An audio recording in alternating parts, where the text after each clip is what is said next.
For most of the last century, getting rich in China was against the rules. The communist government's planned economy saw to that. But things changed in the 1980s when then leader Deng Xiaoping's rallying cry was to get rich is glorious.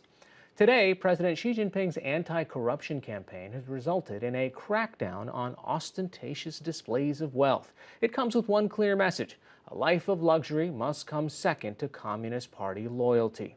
All this as China produces billionaires faster than any country in the world. With support from the Pulitzer Center, we continue our series, China, Power and Prosperity, with NewsHour special correspondent Katrina Yu reporting from Beijing. Their pacing is precise, their spacing is seamless, and their pores are perfect.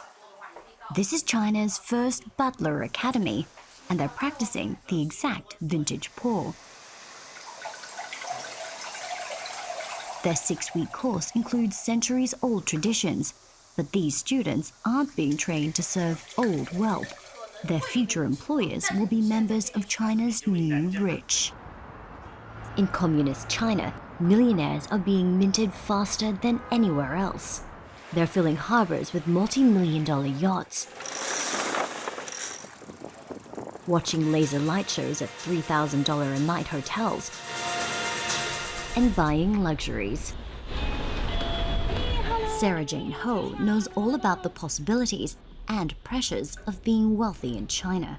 Average price here is probably $1,000 US. Not too expensive at all. The 34-year-old has been called China's millennial Martha Stewart and founded the country's first finishing school. Many of her students are second-generation rich, born in the 80s and 90s, and born into millions. In no other country than China have you had such a great amount of change in such a short amount of time. And now they have so much money that the last thing they want to do is see their kids go through any kind of hardship. For the kids, a lot of it is about individuality. They want to spend on something that other people don't have. See-through, good for summer. Sarah Jane is an expert on where to shop, what to wear, and where to be seen. At an upmarket Italian restaurant in downtown Shanghai, Sarah Jane shares her Michelin-starred meal with her social media followers. Tastes so good. 这个叫做 rosé wine. 是我特别喜欢吃海胆 sea urchin taco. Lunch costs about $400. That's the equivalent of a monthly middle-income salary. My bad. When you make so much money in such a short amount of time, it actually places a lot of pressure on an individual. There's no old money in China because of historical reasons. A lot of people were very poor. I mean, everybody was very poor up until the 90s. Accumulating wealth in communist China was once considered counter-revolutionary. Mao Zedong came to power in 1949, vowing to eliminate class and abolish capitalism. Affluent families lost their wealth, and many lost their lives as Mao pursued his utopian vision of communism. That vision resulted in the deaths of tens of millions from famine and left almost 90% of the population living in extreme poverty. That all changed in the 1980s when leader Deng Xiaoping loosened state control over China's economy and permitted private enterprise, reforms which would turn the country into the world's second-largest economy. 40 years later, Chinese cities have become shopping meccas, catering to China's rapidly expanding middle class and upper class. Chinese consumers make up a third of the $1.3 trillion global luxury market, and luxury spending is expected to grow by over 10% this year. It's a trend Tao Liang has in the bag. The 26-year-old is known as Mr. Bags, an entrepreneur and one of the country's top online influencers. He has millions of loyal fans who hang on his every recommendation. During an online campaign last year, his company sold $500,000 worth of bags in just 6 minutes. Definitely, some Chinese girls buy bags because they want big brands. They want people to know they're rich. They want people to know they're tasteful. But nowadays, I think a lot of Chinese women, when they buy bags, they really buy bags because they want to pursue happiness. international brands are working hard to contribute to the happiness and handbag collections of Chinese consumers, but they don't always get it right. 欢迎收看 Dolce and Gabbana. Last November, Dolce & Gabbana stoked fury after releasing this advertising campaign in China. 小个形状夹起一根甜卷儿，对你们来说还是太大了吗？ Chinese social media users accuse the brand of reinforcing racist stereotypes. Consumer backlash resulted in Dolce & Gabbana being banned from Chinese online retailers.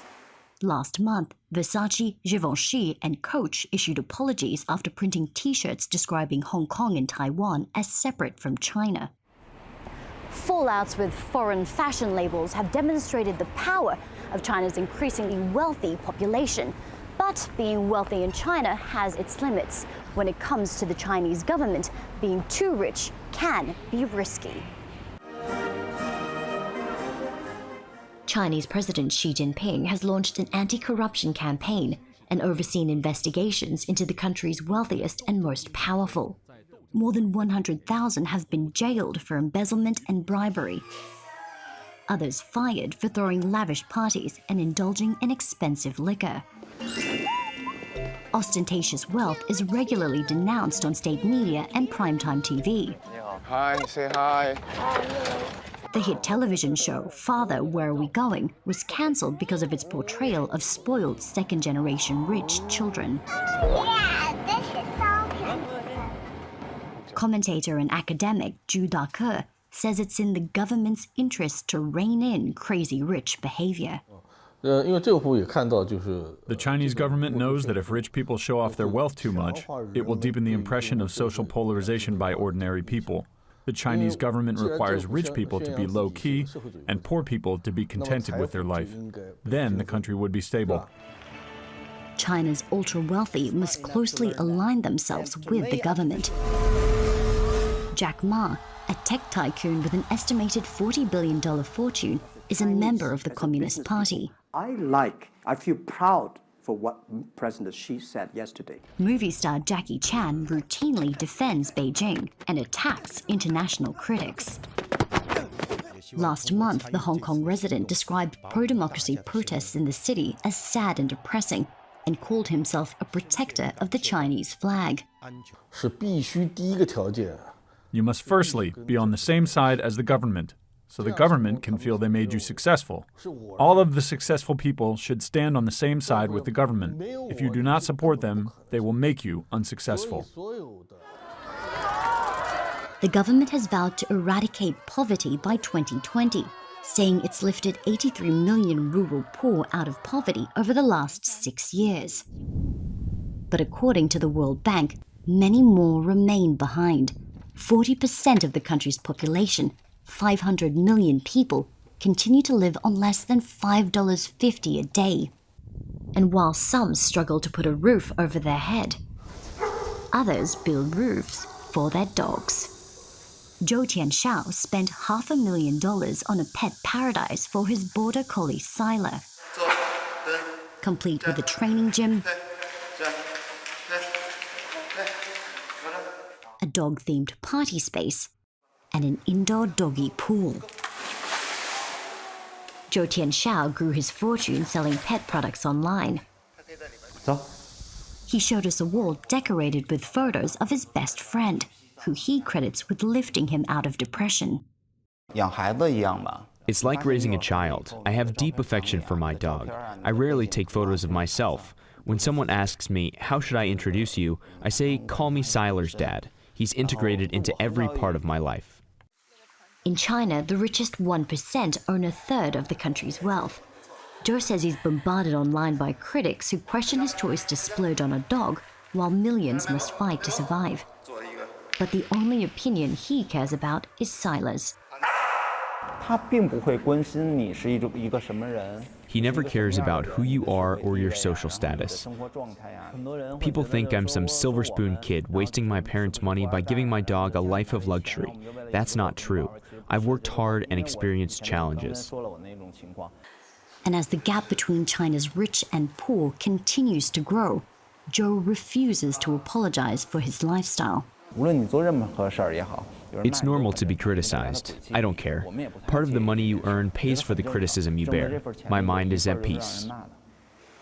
In China, it seems there's very little money can't buy. For the PBS NewsHour, I'm Katrina Yu in Beijing.